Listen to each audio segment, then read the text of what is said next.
Olá pessoal, sejam muito bem-vindos, boa noite. É uma alegria estar aqui com vocês. Então hoje teremos outra live, hoje com um convidado muito bacana, muito especial, que eu tenho um apreço muito grande, que é o Vitor Monteiro.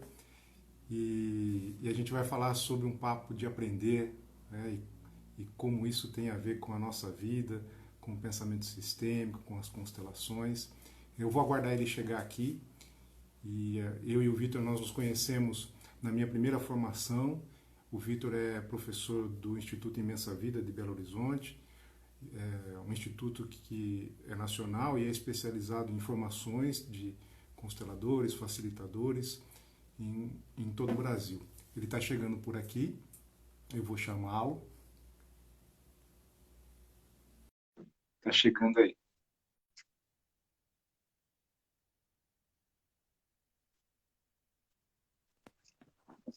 Olá, Vitor. Beleza? Boa noite. Boa noite. Tudo bem? Tudo certo. Tá um pouco escuro, né? O meu rosto ou não? Então, tá um pouquinho assim. Tá, mas é que eu tinha um abajur também que eu deixava aqui, mas deixa eu ver se chegando mais perto. Não, mas dá para ver, é mais ouvir do que ver, né? Muito bom. Bom, boa noite ao pessoal que está aí nos assistindo, que vai acompanhar a live conosco aqui.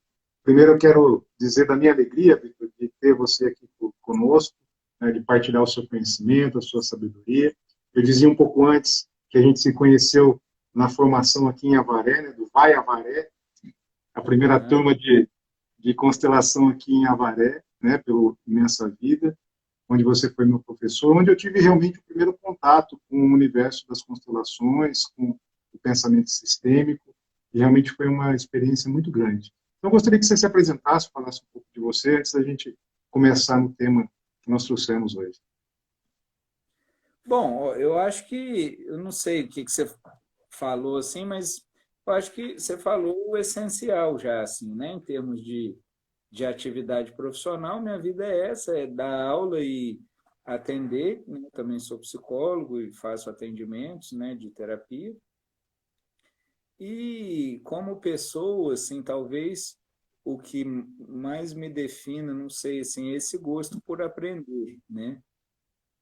E por compartilhar o que eu aprendo, né, nesse contexto de aulas, né? E o que são as aulas? As aulas são uma atmosfera segura para que as pessoas se sintam livres para aprender, que é o nosso tema, né? A vida poderia ser isso, né? A gente, pelo menos em princípio, poderia ter relações que favorecessem o aprender.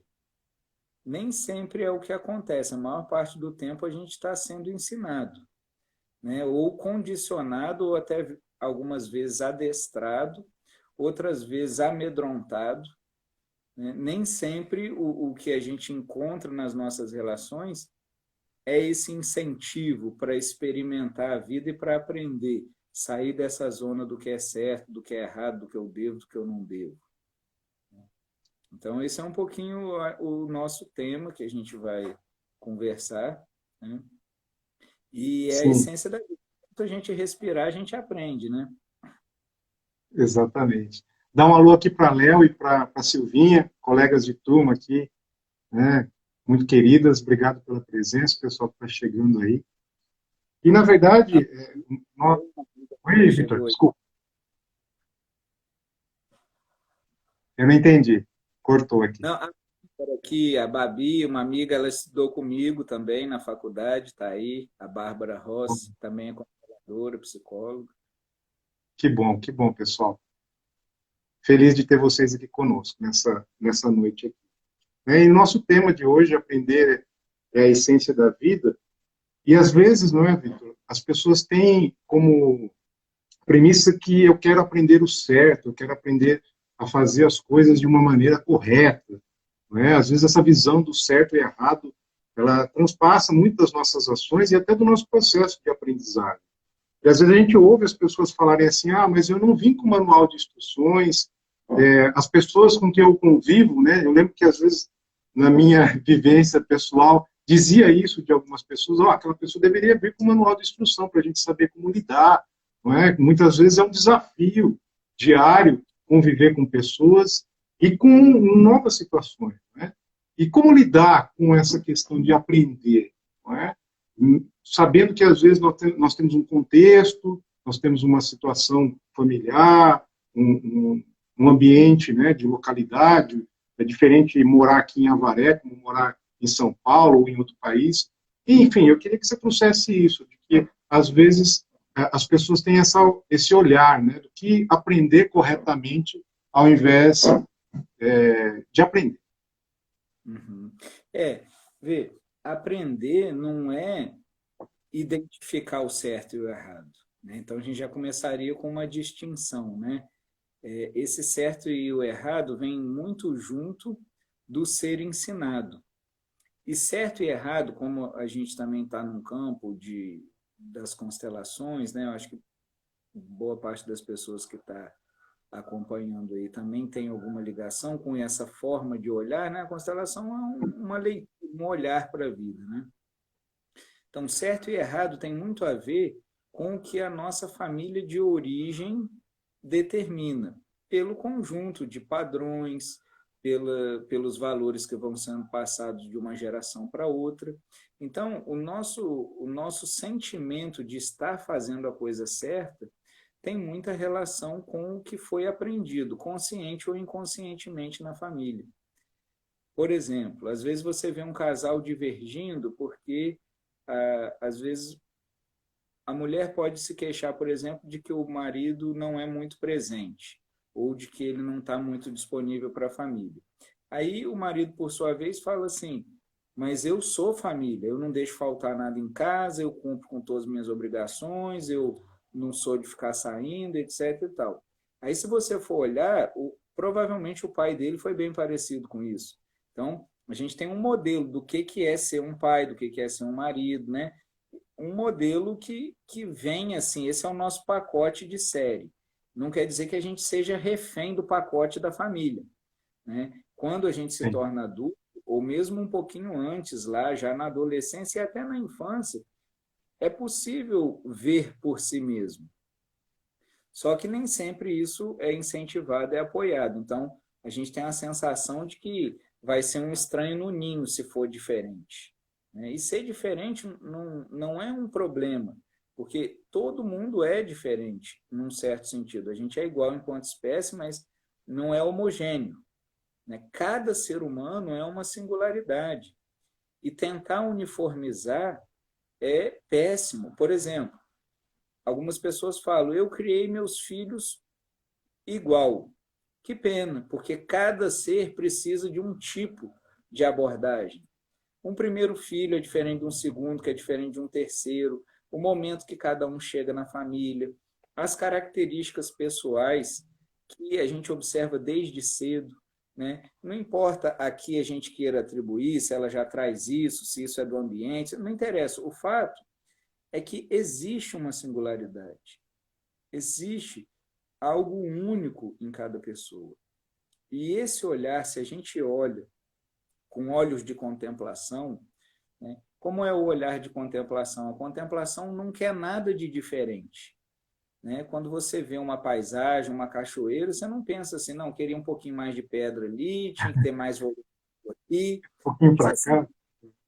né, você simplesmente olha aquilo e se alegra com aquilo e desfruta aquela experiência do jeito que ela é.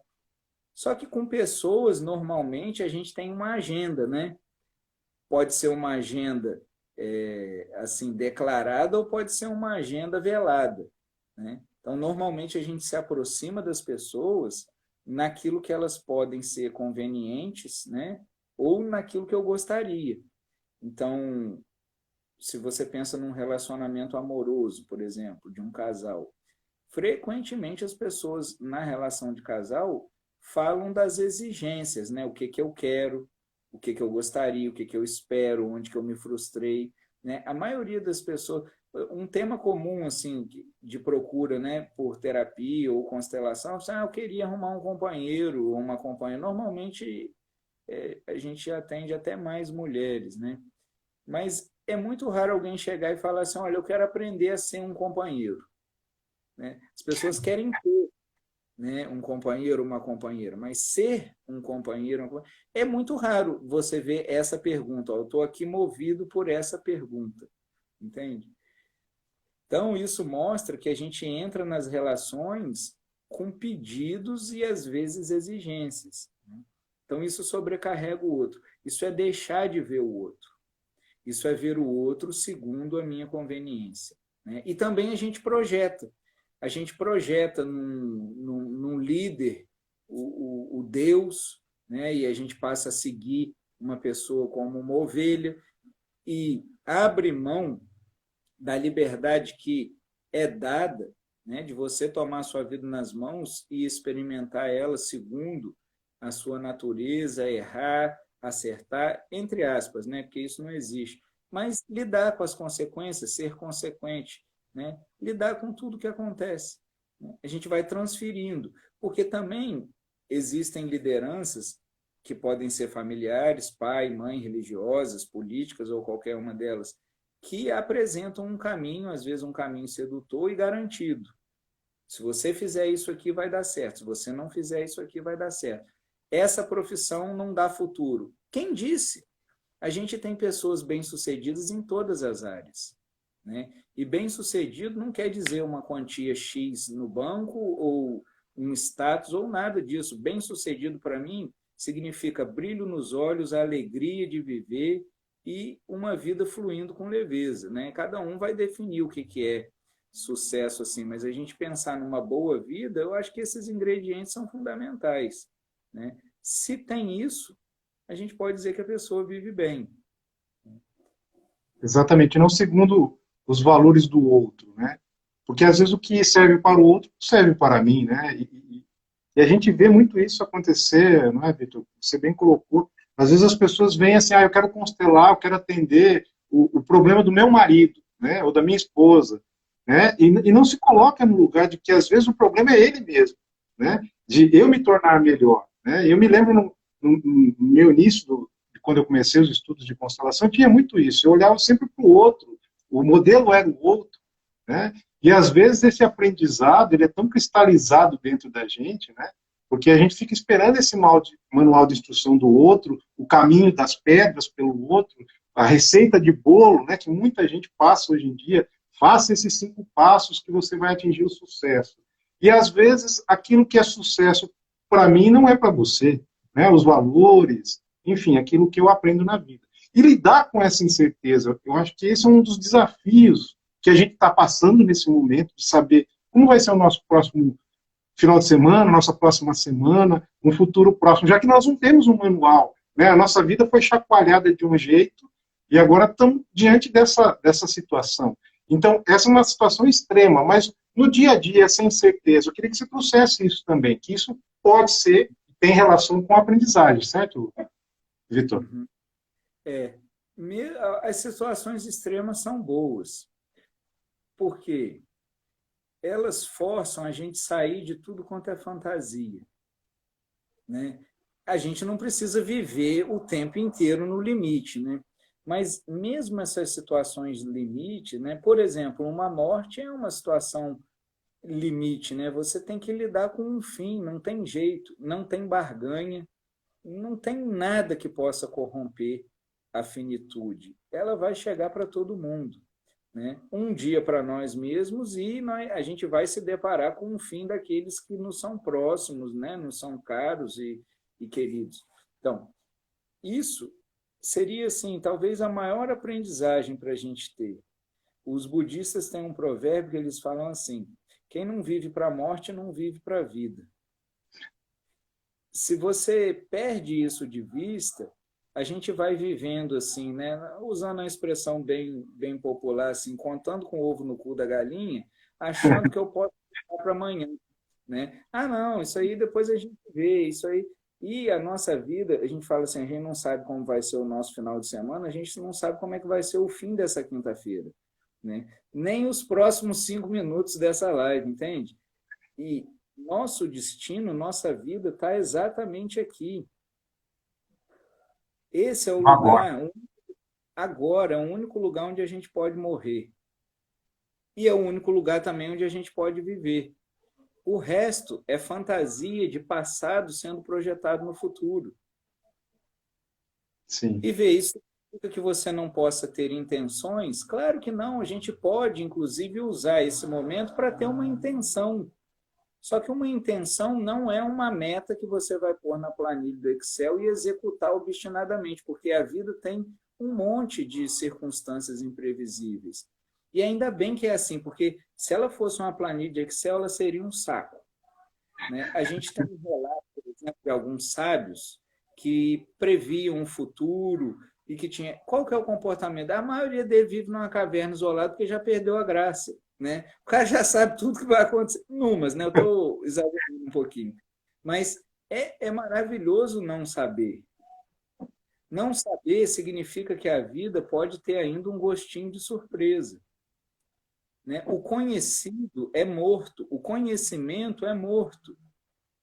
Ele está sempre no passado. O conhecimento é o resíduo do aprender, que é vivo e agora, né? O conhecimento ele já passou, por isso que a gente pode até embalar ele num livro, ou num áudio, ou num vídeo, né? Mas isso não é o aprender. Não é fazer, por exemplo, o que está acontecendo agora, olhando, né? Eu estou olhando isso, estou falando, você está olhando também, está vendo. Não é só um conjunto de informações, né? Informação é só informação, mas isso não é o mesmo que aprender, né? O Rubem Alves, eu sempre cito essa frase dele, ele fala assim, a gente deveria transformar todo o saber em sabor, né? Puxa, Eu espetacular. eu tenho um casal de amigos que eles moram nos Estados Unidos e as netas deles nunca vieram para cá.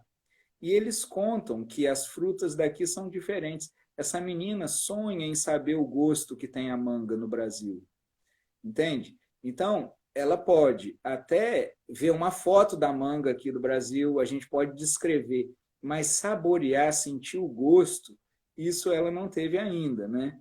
Entende? Então, também ser movido, ver, se você como pai, como educador, ou terapeuta, seja lá o que for, como gente na vida, né?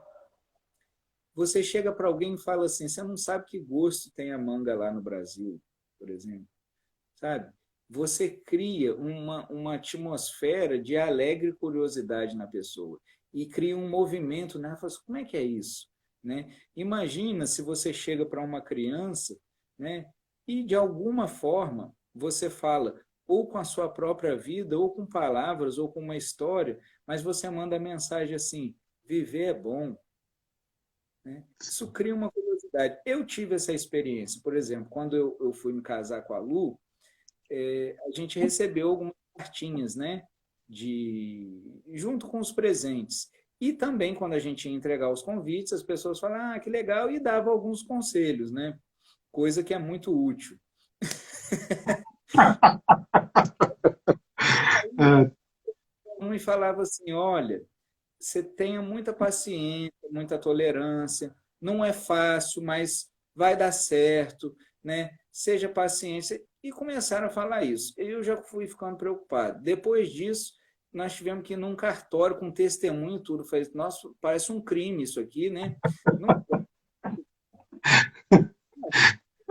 meio, não matei ninguém por enquanto, né? né? No meio disso tudo, teve gente que falou assim, casar é bom, a vida a dois é muito boa.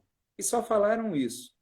Essa fala, por exemplo, produziu um movimento assim, como será que é, né? Como é que será que é isso? Né? E isso vai despertando uma curiosidade e saber que gosto é esse que tem uma vida boa a dois, por exemplo. Entende? Então, eu acho que semear esse apetite de viver e de aprender é uma das melhores coisas que a gente pode oferecer para as pessoas. E não é dizer para elas que a gente vai ensinar, porque a gente não sabe nem para a nossa vida direito, né? Isso que a gente ouve de eu sei o que é melhor para você, eu sou seu pai, eu sou sua mãe, isso é uma violência. Ninguém sabe o que é melhor para o outro. Eu digo que nem na minha vida, assim, a vida é que sabe o que é o melhor, porque as melhores coisas que aconteceram na minha vida não fui eu que programei. E eu pergunto para as pessoas muitas vezes assim, né? As melhores coisas que você encontrou pelo caminho, você que preparou? A maioria fala, não, foram surpresa, né? Mesmo um filho que a pessoa planeje, né? Ela fala, eu quero ter um filho, ela vai lá, também a gente não tem garantia que vai ter um filho. Você pode tentar de todo jeito, mas garantia mesmo você não dá, né? Nasce a criança, mesmo uma criança planejada. As características dela, quem aquela pessoa vai se revelando com o tempo, é uma surpresa, né? E os pais olham e falam assim, nossa, é muito surpreendente, né? Isso é dela, a gente nunca ensinou isso para ela, ela tem isso, né? Assim, e tudo bem se espantar com o óbvio, graças a Deus, porque, né, não é óbvio isso. A gente precisa descobrir que cada pessoa é singular mesmo, a cada instante, né? Tem gente que fala assim, nem parece que saiu da minha barriga, como se o útero, né, um scanner, vai imprimir um ser igualzinho. Às Como se vezes, fosse possível uma impressora 3D, né, Vitor? Onde eu programo e sai do jeitinho que eu imaginei, né? você vê, assim, tem gente que percebendo as expectativas dos pais, até tenta ser isso. Tenta corresponder às expectativas, muitas vezes gasta uma vida inteira.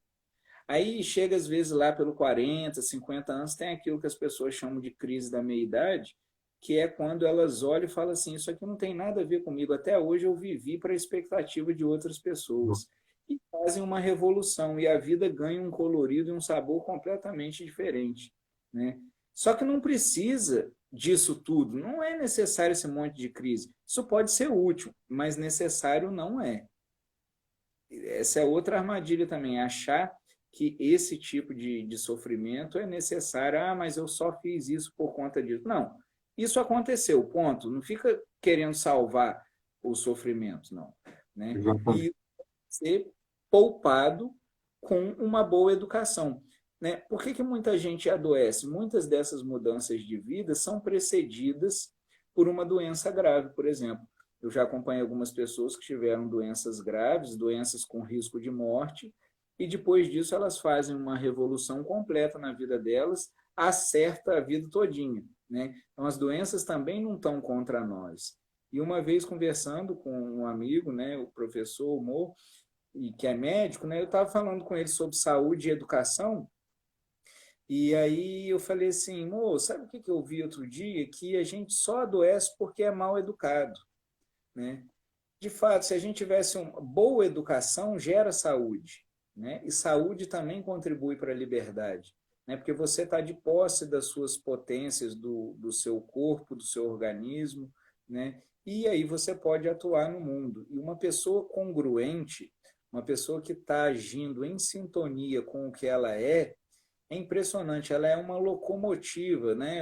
E ao mesmo tempo um rio, assim. Ela tem uma força e uma determinação e a suavidade também da água. Assim, é muito interessante. Eu gosto de estudar as biografias, então você olha para algumas biografias, você vê assim, nada detém aquelas pessoas, né? Mas não é nem uma virtude pessoal, é porque elas estão muito alinhadas, muito congruentes com o que é a vocação delas, com o que é a singularidade delas. E quando a gente encontra isso, você pode ter certeza que vem ajuda de tudo quanto é lado e o trabalho cresce. Não porque você se esforça, mas porque ele é verdadeiro. Porque está ligado com a essência dela, não é? E realmente descobre essa frase fantástica que você trouxe aí, que ter saber é ter sabor, né? Descobrir a singeleza, a sutileza que é aprender com a sua verdade, com a sua essência, sem ter padrões ditados por outras pessoas. E eu me lembro de uma frase do Hellinger que ele diz que o perfeito não evolui, ele já está cristalizado, né? Só o imperfeito cresce, só o imperfeito aprende. E a vida é feita disso, da gente ter essa consciência de que eu sempre vou aprender algo diferente, eu sempre vou me deparar com algo diferente. Quando você falou dos budistas, aí eu lembrei do conceito deles da impermanência, né? Que às vezes a gente quer no nosso conforto ter esse controle da nossa vida. Eu vou colocar sempre no mesmo trilhinho, né? Começo, meio e fim, felizes para sempre. E a gente sabe que a vida, como você disse, às vezes os melhores presentes acontecem sem nenhum planejamento, né? Seja ele em qualquer faceta da nossa vida, qualquer atuação da nossa vida. Então, realmente, esse quem sou eu, que lugar que eu tenho no mundo, porque muitas vezes a gente vê pessoas indo para a profissão, ou indo para alguma atuação, ou para um relacionamento, para se colocar dentro de um padrão moral, ou dentro de um padrão que as redes sociais hoje em dia têm muita influência, algumas pessoas são levadas por isso também, e eu vou atrás de modelos, né? E ouvindo você falar bem no comecinho, eu lembrei do padrão da ovelha negra, às vezes, da família, né? Que eu rompo com aquelas regras, com aquele conjunto de situações, e eu sou taxado, eu sou rotulado, né, como alguém que saiu de todo o padrão da família. Talvez isso seja interessante a gente falar aqui também, Vitor. Uhum.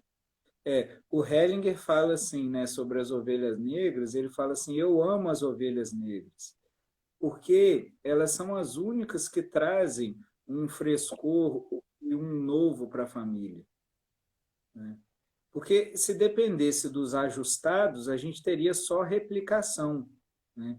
Então, assim, eu olhando, né, eu sonho com uma escola que a gente possa desenvolver um monte de desajustados, porque o ajustado a uma sociedade doente já morreu.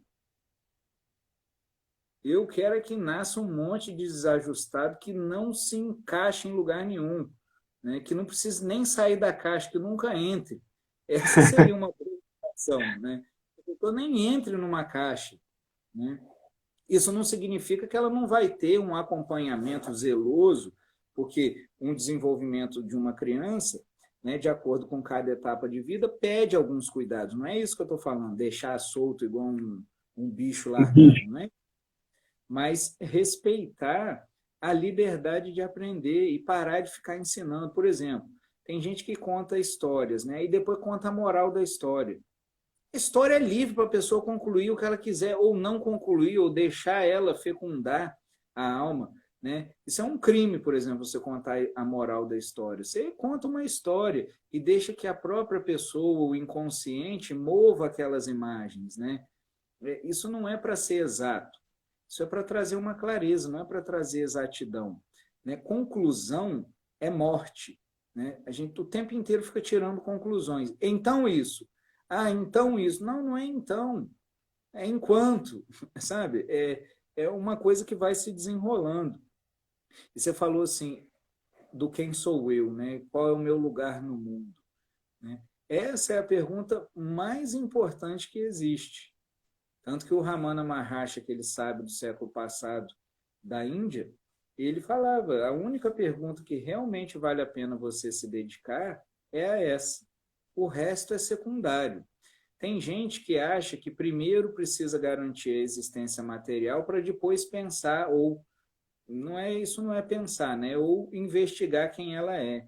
Isso não é verdade. Porque o que tiver que acontecer, vai acontecendo. A necessidade traz o trabalho, a fome traz a comida, a doença traz o remédio. A gente não precisa se ocupar disso, isso acontece. Entende? A gente precisa se ocupar, talvez, dessa sensação de ser uma pessoa que é responsável por tudo que acontece ou deixa de acontecer na vida. E se você investigar bem, você vai ver que ela é ilusória. E ela aparece o tempo todo na vida. E Você quando ela sabe? desaparece, rapidinho, e quando ela desaparece, você experimenta um estado, né, que não é bem um estado, mas você pode ver quem você é e ainda assim, na experiência mais corriqueira, a gente chega naquilo que chamam de flow, que é você perceber um fluxo, você desaparece, né? Você desaparece, não tem só uma ação. E, na verdade, você vê até os 3 anos, mais ou menos, 2, 3 anos, a gente é pura ação. A criança não tem consciência de si mesma. Ela nem fala eu, né? Ela fala o nome dela em terceira pessoa. Miguel fala, Miguel quer água, Miguel quer comer, Ele fala em terceira pessoa ainda. Mesmo que ele pronunciar a palavra eu, psiquicamente isso não está acontecendo nele. Entende? Isso vai agora, por volta de 2, 3 anos, isso vai aparecendo. Então, quem é que aprendeu, então, até esse tempo? Percebe? Não é essa identidade que vai se formando e sendo reforçada através dos condicionamentos sociais. Autoconhecimento não é a história de condicionamentos. Boa parte da terapia se equivoca com isso, achando que ter autoconhecimento é saber a sua história de condicionamentos. Eu vim de uma família árabe, de italiano, de judeu, sei lá o quê, né? Eu sou o terceiro filho, quando eu nasci aconteceu isso na minha casa, etc, etc. Isso é só uma história do condicionamento do corpo. Isso não é a sua verdadeira natureza. Então, autoconhecimento, no sentido profundo, é ver a sua verdadeira natureza. E a sua natureza é livre. Boa parte do tempo a gente pode agir de maneira condicionada, mas nós não somos só um conjunto de condicionamento. Só que isso não é para ninguém acreditar. As pessoas podem observar isso, investigar isso. Né? Nada é para você acreditar. Né? Se acreditar em alguma coisa ajudasse, o mundo inteiro estaria calmo e a gente não teria tanto ansiolítico, antidepressivo e remédios para dormir. As pessoas acreditam num Deus bom, que é responsável pela providência divina e por cuidar da vida de todo mundo, um Deus que é amor infinito e dorme e acorda preocupado. Não combina, percebe? Se a realidade é essa, então, não adianta você acreditar numa coisa, você precisa ver isso, viver isso. Crença ajuda muito pouco, ou nada, ou só atrapalha, né? E às vezes as pessoas chegam no atendimento, né, e nos procuram com um monte de historinha da carochinha, né, como você está falando. Acabam dando uma volta gigantesca ou colocam chupetas, né, que são justificativas, desculpas, para não encarar a si mesmo, para não ver a sua essência. E aí criam um discurso, um roteiro com começo, meio e fim, para justamente afastar toda e qualquer possibilidade de mudança, né, de comportamento, de padrão, porque aquilo também exige um esforço interno, exige também uma certa dedicação, não é, Vitor? E às vezes o conhecimento... Né? Oi? Dedicação é bom, esforço não. Dedicação é bom. Sim, sim.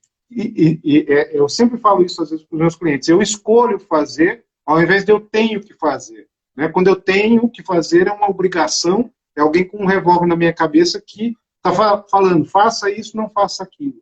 Né? Agora, quando eu sou livre, eu consigo escolher. Né? E muitas vezes o conhecimento, eu queria trazer esse questionamento aqui também. Será que o conhecimento ele ajuda na aprendizagem, né? O conjunto de informações, não é? Aquele conhecimento, às vezes, formal, ele ajuda ou atrapalha no processo de aprendizagem, na sua opinião? Você vê. Porque muitas vezes eu acho que atrapalha. Porque o que acontece? O conhecimento, eu tinha falado um pouquinho lá atrás, o conhecimento, ele é um subproduto de aprender. Mas se a gente olha para o morto, por exemplo, você estudar anatomia num cadáver é muito diferente de operar uma pessoa viva. Pode até ser útil você ter visto aquelas marcações, eu sei que aqui passa uma veia X, aqui tem a musculatura tal. Só que às vezes você vai abrir uma pessoa, por exemplo, que é obesa e está tudo escondido numa camada de gordura, você vai ter que dar um jeito. Não vai ser igual o cadáver que você estudou. Entende? E ela tem, às vezes, uma doença que complica, que você não pode cumprir aquele protocolo. Sempre tem algo que é imprevisível, né? Então, você pode conhecer o básico, assim, isso é o que a gente chama de instrução, certo? Assim, tem uma diferença entre instrução e educação. Educação não é a mesma coisa que instrução. Então, para algumas habilidades técnicas, a instrução é útil. Por exemplo, para eu fazer isso aqui, eu tive que aprender, no mínimo, pelo menos, a apertar aqui esse botão de solicitar. Nem isso eu sabia até pouco tempo. Eu nem tinha Instagram, a Lu fez para mim. Você também, né? Então, percebe? Agora, as coisas que dependem de observação, o conhecimento atrapalha um pouco. Por quê? A gente fica projetando a informação que a gente já conheceu. Se a gente pegar o campo da terapia, tem algumas terapias que têm protocolos bem definidos ou um método muito definido, e isso impede de que você se movimente com a singularidade da pessoa. Né? Aí você pode até dizer assim, fulano é resistente, ele não quer melhorar. Não, não é, você que não encontrou o ritmo dele e a linguagem. Que o Milton Erickson, que foi um cara que influenciou bastante o Hellinger, e que eu aprecio muito, o hipnoterapeuta americano, ele falava assim, ninguém é resistente à própria mudança e melhora. E ele fala assim, todo mundo pode aprender, não com as mesmas pessoas, porque talvez uma pessoa não seja capaz de criar essa atmosfera, né, ou lidar com as características, né, de quem ela está atendendo ou educando. Né? Se está falando, algumas pessoas são difíceis de lidar. Elas são, tem gente que é mais difícil, mas tem um mistério assim que, quando você olha assim com esse respeito que a gente chama assim de aceitação profunda ou incondicional para alguém, parece que algo no outro se abre. Quando você não tem nenhum traço ou nenhum desejo de transformá-lo ou de melhorar aquela pessoa. Uma vez eu estava fazendo um curso e tinha uma pessoa que fez dupla comigo numa atividade, e ela falou, eu fui diagnosticada borderline e tal, não sei o quê. Ela falou assim, eu passei por muitos psicólogos, mas teve um que foi um divisor de águas na minha vida. Eu falei, como é que foi? Ela falou assim, ele não queria me consertar. Ele falou para mim assim, se você surtar, eu vou te acompanhar no surto, se você... Ele falou assim, para mim não importa te tornar ajustada ou fazer você voltar a trabalhar logo, eu quero de fato saber quem é você. E eles começaram a trabalhar com pinturas, com desenhos. Ela desenhava inicialmente uns desenhos muito parados, chapados assim, e ela falou que à medida que a terapia foi acontecendo, os desenhos, desculpa, ganharam movimento, entende? E ela falou, e com ele eu melhorei. E o curioso, ela falou, hoje eu estou estudando e trabalhando. Ela foi fazer especializações na área da psicologia também, e estava bem, sabe? Estava, né, levando bem a vida dela. Agora, você vê, foi a técnica que ele usou de jeito nenhum. Foi essa atmosfera, né, segura que propiciou um clima, né, quentinho, um calor para que ela pudesse se transformar, né, e ir queimando tudo aquilo que não era ela. Então, esse é um outro tipo de abordagem e de terapia. É meio invisível, às vezes não dá para ver, né? Não é uma coisa que você consiga tatear ou demonstrar de um jeito muito concreto, mas não tem quem não sinta. Sim. Porque às vezes as pessoas querem o modelo, né? Querem a técnica, né? O manual de instrução, como a gente já disse aqui, né, Vitor? E aí traz o que você já falou desde o início da nossa live, que é a contemplação, que é a observação, né? De olhar o outro com a essência que ele traz, não é? Sem julgá-lo, sem querer arrumá-lo, porque é o que normalmente, no funcionamento do ser humano, de um modo geral, é o que a gente faz. E eu lembro na nossa formação de você dizer sempre uma frase do mestre, do discípulo, que o Hellinger usava, que eu acho fantástica, e gostaria que você trouxesse isso, né? Que fala sobre essa questão da contemplação, da observação. Acho que nas suas palavras será bem melhor que nas minhas. Então, eu gostaria que você dividisse isso com a gente aqui na live. Isso é uma intervenção que o Hellinger fez durante um seminário, e ele fala para uma pessoa assim, um mestre nunca foi um discípulo, e um discípulo nunca será um mestre. Sabem por quê? O mestre vê, e por isso ele não precisa ser ensinado. O discípulo espera ser ensinado, e por isso não vê. E quando você olha para os discípulos, frequentemente eles são a vergonha do mestre. Então, olha só, um mestre nunca foi um discípulo. O que é a atitude do discípulo? A atitude do discípulo é uma atitude passiva que espera que ditem o que se deve fazer, né? O que é o certo, o que deve ser aprendido. O mestre não é aquele que mais sabe. O mestre é aquele que sustenta o lugar de não saber e por isso mesmo ele aprende. E aprende porque ele toma para si, né, o gosto de ver. Ele quer ver por ele mesmo. Ele não quer que ninguém dê. Estou pagando, me ensina. Né? Assim que as pessoas chegam nos cursos hoje, né? Como Sim. se fosse uma relação prostituída que você, né, faz o que você quer porque eu estou te pagando, então agora eu vou te usar do jeito que eu quiser. Aprender é uma tarefa intransferível. Né? Uma outra pessoa pode apoiar a sua atitude de querer aprender, mas é só isso, e procurar criar condições para que esse aprender aconteça. Mas isso não é uma coisa que você possa exigir e nem que dinheiro nenhum possa comprar. Né? E essa é uma das relações mais bonitas, você vê. Os professores com quem eu mais aprendi foram os professores, né, dos quais eu me tornei amigo. E a relação com eles é que me transformou e me fez aprender de verdade. Então, tem uma dimensão da pedagogia que é o afeto e a amizade, né? Que a gente poderia chamar de filia também, que é uma expressão grega para o amor, amizade. Né? Que diz assim, eu tenho respeito e admiração por você, aprecio as nossas diferenças. Né?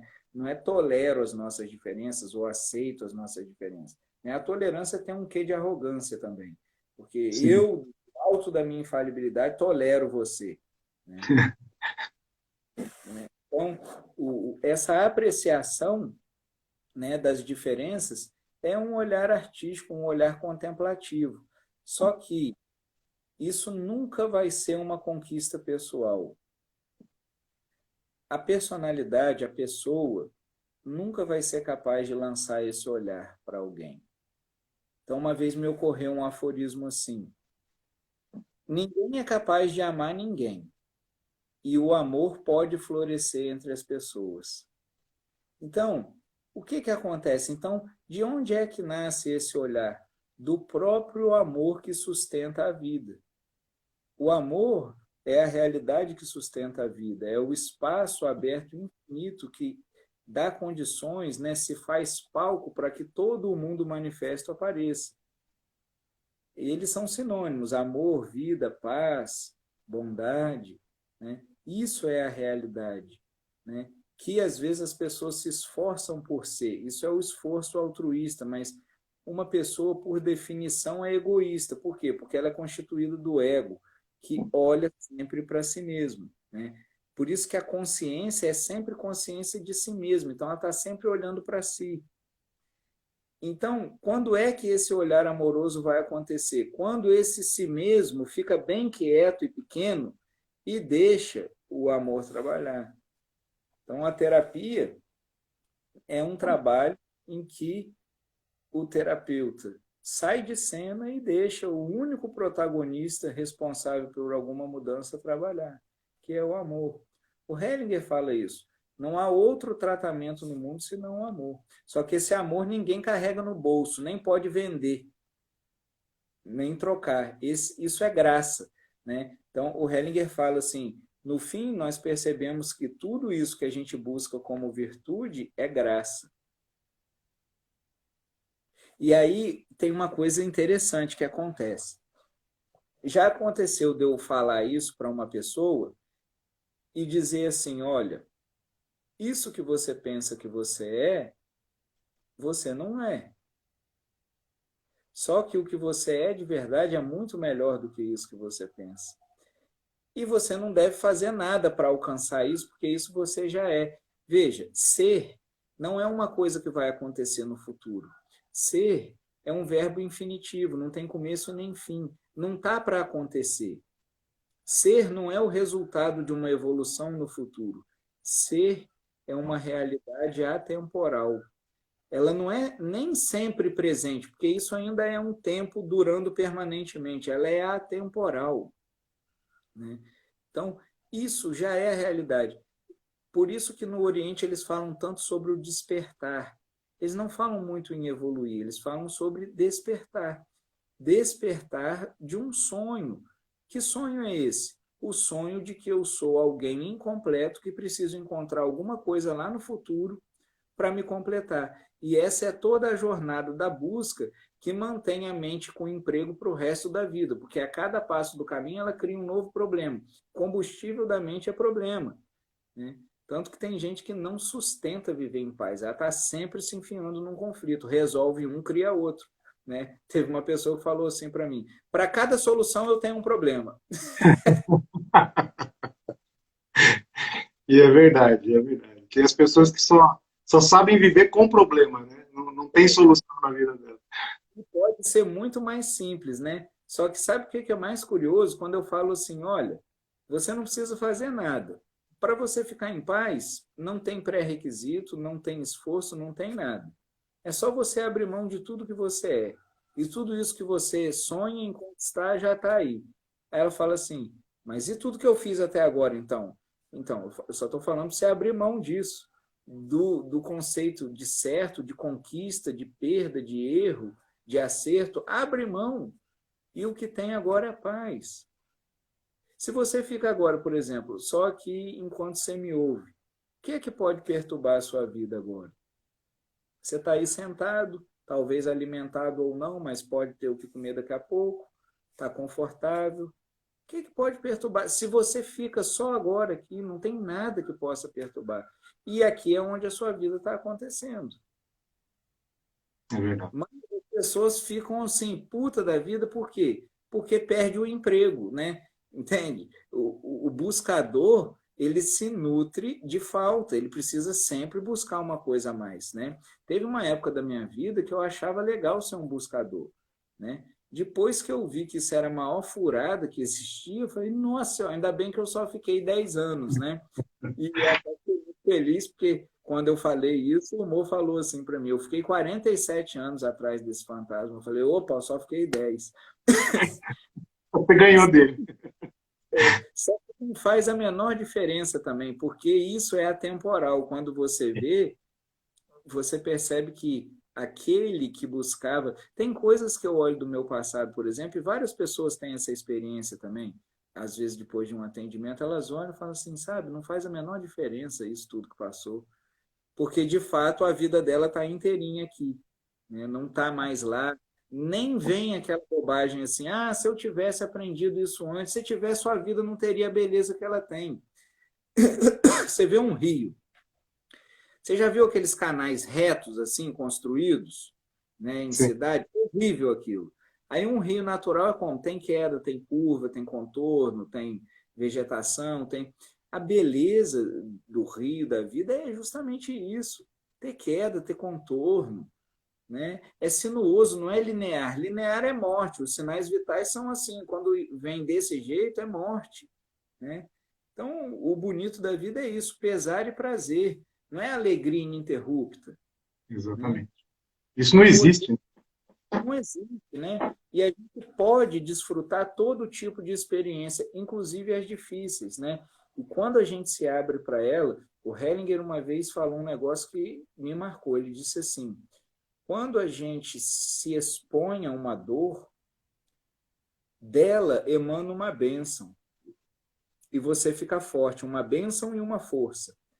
A dor que você evita se transforma num sofrimento crônico.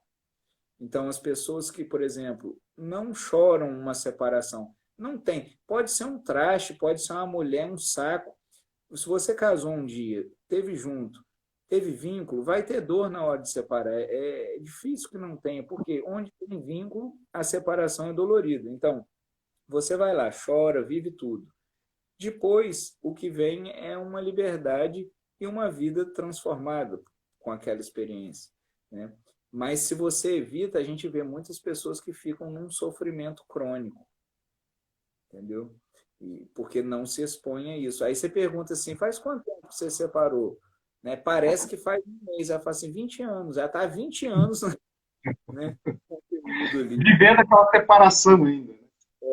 Ou mesmo um luto, né? Porque a separação ela tem fases bem parecidas com a morte, né? O luto e tal, né? A aceitação, depois a superação. Então, a gente percebe isso. Ou uma experiência assim, de uma falência, por exemplo. Tem gente que recuperou, às vezes, já tudo, mas está preso ainda na experiência de ter falido um dia. Né? Ou a vida dela está tudo garantido, está tudo bem, ela não tem no mesmo, mas está lá presa, entende? Na Então, dor. justamente porque não olha. Então, o grande paradoxo é esse, né? A gente evita as coisas doloridas porque pensa que não vai aguentar, porque é difícil, que é melhor evitar. Só que esse é um paradoxo. Quando você olha de frente, né, isso descansa. E Exato. esse é um aprendizado muito importante, né? Nós estamos à altura de tudo que nos acontece. A gente não precisa evitar nada, né? Não precisa, né? O ser humano dá conta de tudo que acontece. E as histórias, as biografias nos mostram isso, que o ser humano ele é capaz de lidar com tudo, né? Especialmente se ele tiver algum tipo de apoio, né? Exatamente. Que permita ele aprender que ele pode deixar isso. O Hellinger fala uma coisa assim que é óbvia, né? Frequentemente as grandes descobertas são óbvias, né? Ele fala assim, do que as pessoas se esquecem quando elas passam por um trauma? Né? Que elas passaram pelo trauma e que elas sobreviveram, né? Assim, é algo óbvio, né? Mas fica esquecido, porque a gente põe total atenção, né, num aspecto daquele acontecimento, né? Isso não significa que a gente vá maquiar. Tem gente que fica maquiando isso com pensamento positivo. Tem nada a ver uma coisa com a outra, né? Exatamente. É viver tudo mesmo, né? Sim. E experimentar tudo. Então, experimentar a relação. Você sabe que você não é de verdade o pai dos seus filhos, porque é a vida que é pai e mãe dos filhos. Mas nem por isso você vai deixar de experimentar a experiência paterna, de acompanhar uma criança, de se alegrar com o desenvolvimento dela. Então, se de um lado a gente reconhece que tudo isso é impermanente, como você falou do budismo, né, nem por isso a gente deixa de experimentar tudo. Pelo contrário, talvez aí a gente experimente com mais sabor ainda, justamente por ver a transitoriedade e a finitude disso tudo. Aí sim a coisa ganha um sabor todo especial, porque nunca isso vai acontecer de novo, exatamente como agora. É verdade. É verdade. E você sabe, Vitor, que a gente vai já encaminhando para o final, né? É sempre um prazer ouvir você falar, né? Dá vontade de a gente ficar aqui a noite inteira te ouvindo, né? A sabedoria que você tem. E eu me lembro quando a gente se conheceu, né? Na formação, algo que eu aprendi contigo, né? Eu posso dizer isso, da beleza de se colocar a arte, a poesia, a música, né? Esses fatores, se a gente pode falar assim, eles nos ajudam tanto a ter essa contemplação, a esse olhar mais leve para a vida. E eu lembro que você me ensinou não, né? Você colocou para todos na formação um texto do Mandela, né? Que até fiz um vídeo essa semana, que é a criança do espírito, né? Que aquele texto me tocou tanto que só o comecinho aqui para o pessoal saber, né? Eu queria falar ele para você também, né? Que nosso medo mais profundo não é o de sermos inadequados. Nosso medo mais profundo é de sermos poderosos além da medida. Muitas vezes é a nossa luz e não a nossa escuridão o que mais nos assusta. Nós nos perguntamos: quem sou eu para ser brilhante, talentoso, interessante e fabuloso? Na verdade, quem é você para não ser? Você é uma criança do Espírito. Então, isso me guardou muito aqui dentro e queria partilhar isso com você, de que você me ensinou isso. Né? Como a gente está falando de aprender, é a essência da vida, é nesses pequenos momentos que a vida nos proporciona para que a gente coloque essa luz que nós temos, né, dentro de nós, para que possa clarear também, né? E acho que na troca, né, entre pessoas a gente acaba crescendo, aprendendo e se desenvolvendo, né, para aquilo que nós nascemos, para aquilo que nós somos e identificando esse lugar, né? Então me traz essa lembrança muito agradável, né, de uma pessoa que eu admiro como você, um profissional muito bacana. Eu que agradeço e fico muito feliz que a poesia tenha tocado você, né? De fato, quando aquele astronauta foi para a Lua, ele falou assim, deviam ter mandado um poeta, não um astronauta, É verdade, é né? verdade. Se nesses momentos, vê, ele podia nem voltar, né? De repente a expedição dava um problema, mas ele está lá, né? Diante da morte e da vida inteirinha ali dele, né? E o olhar dele é de poesia, né? Eu acho que a poesia é assim, é, talvez o olhar mais saboroso que a gente possa ter para a vida. E cada dia pode ser um verso, a gente pode fazer da vida um poema com versos de dor, versos de prazer, de dureza, de beleza, e isso é que faz, eu acho, a vida ser especial e aprendendo. E já que a gente falou de poesia, a poesia não tem tantas regras, você tem uma liberdade gramatical como em nenhum outro gênero textual, né? Então a vida é poesia, né?